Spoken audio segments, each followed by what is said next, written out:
السلام علیکم ورحمۃ اللہ وبرکاتہ۔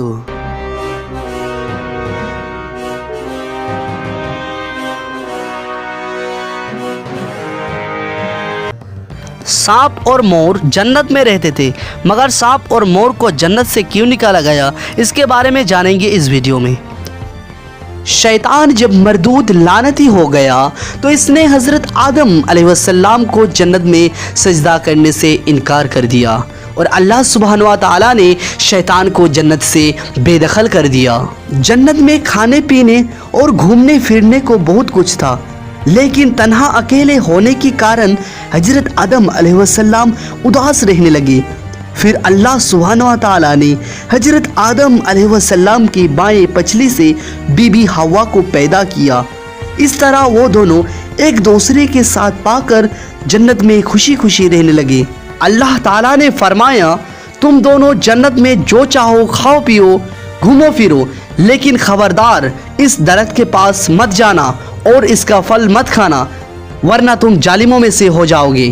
جنت میں سانپ اور مور بھی رہا کرتے تھے، وہ دونوں جنت سے باہر آیا جایا کرتے تھے۔ اس وقت سانپ کے پیر بھی ہوا کرتے تھے، اور سانپ کے منہ سے ابرک کی بہت اچھی خوشبو بھی آتی تھی، اور مور جتنا ابھی خوبصورت ہے وہ اس سے بھی کئی زیادہ اس وقت خوبصورت تھا جب وہ جنت میں تھا، اور مور کے پیر بھی اس وقت بہت ہی زیادہ خوبصورت تھے۔ ایک دن جب دونوں جنت سے باہر آئے تو ان کی ملاقات شیطان سے ہوا۔ شیطان نے ان دونوں سے کہا کہ مجھے بھی اپنے ساتھ جنت میں لے چلو۔ ان دونوں نے کہا، ہمیں اللہ تعالیٰ کے خوف ہے اور ہم تمہیں جنت نہیں لے جا سکتے۔ اس پر شیطان نے ان دونوں سے دوستی کا واسطہ دیا کہ ہم سب ایک ساتھ جنت میں رہے ہیں، مجھے بھی جنت لے چلو۔ اس پر سانپ نے شیطان کو مشورہ دیا کہ تم سانپ بن جاؤ، مور تمہیں نگل لے گا اور جنت میں لے جا کر اگل دے گا، اس طرح کوئی تمہیں دیکھ نہیں سکے گا۔ شیطان فوراً سانپ بن گیا اور مور نے اسے نگل لیا، اور اس طرح شیطان جنت میں دخل ہونے میں کامیابی ہو گیا۔ شیطان نے جنت میں حضرت آدم علیہ السلام اور بی بی حوا سے ملاقات کیا اور کہا، میں تمہارا دوست ہوں، تم نے جنت میں ابھی تک اس درخت کا پھل کیوں نہیں کھایا؟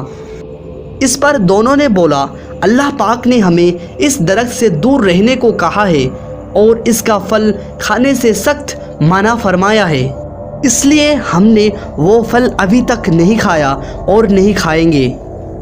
جب حضرت آدم علیہ السلام سو گئے تو شیطان بی بی حوا کے پاس آیا اور اسے بہکانے لگی اور کہا کہ اللہ تعالیٰ نے تمہیں وہ پھل اس لیے کھانے سے منع کیا ہے، کہیں وہ پھل کھانے کے بعد تم فرشتہ نہ بن جاؤ اور ہمیشہ کے لیے جنت میں ہی نہ رہنے لگو۔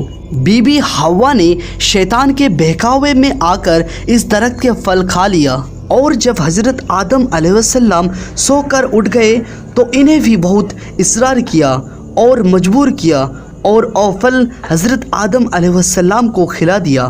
جیسے ہی ان دونوں نے اس درخت کا پھل کھایا، ان کا جنتی لباس اتر گیا۔ تبھی اللہ تعالیٰ نے ان دونوں سے کہا، میں نے تم دونوں کو اس درخت کے پاس جانے سے اور اس کا پھل کھانے سے منع کیا تھا۔